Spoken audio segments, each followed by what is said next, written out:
আসসালামু আলাইকুম বন্ধুরা, চলে আসলাম আপনাদের মাঝে আরও একটি নতুন ভিডিও নিয়ে। আজ জানব যশোর কালেক্টরেট ভবনের ইতিহাস। যশোর কালেক্টরেট ভবন 1786 সালে স্থাপিত হয়। ভবনটি যশোর শহরে ভৈরব নদীর তীরে অবস্থিত।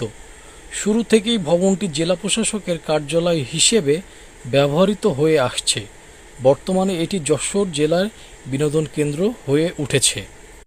ব্রিটিশ ভারতের প্রথম জেলা যশোর, একে একটি জেলা হিসেবে ঘোষণা করা হয় 1781 সালে। এর অধীনে ছিল খুলনা, ফরিদপুর, পাবনা, নদিয়া ও 24 পরগনা জেলার বেশিরভাগ এলাকা।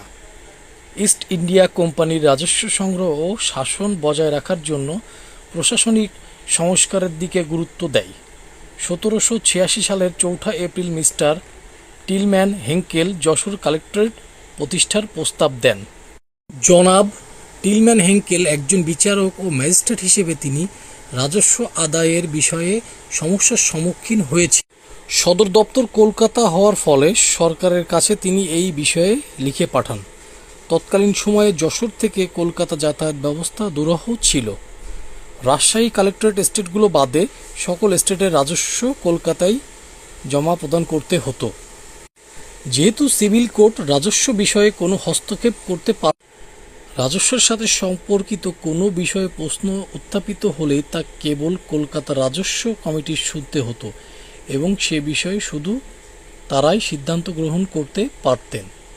তাই এ বিষয়ে অনেক জটিলতার সৃষ্টি হতো এবং জনমনে সন্দেহের দানা বাঁধত।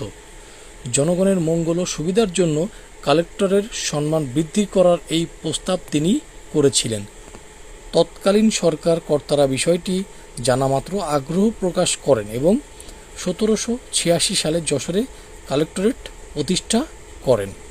তো বন্ধুরা, আজ এ পর্যন্তই। আবারও নতুন কোনো ভিডিও নিয়ে আপনাদের সাথে শেয়ার করতে চলে আসব।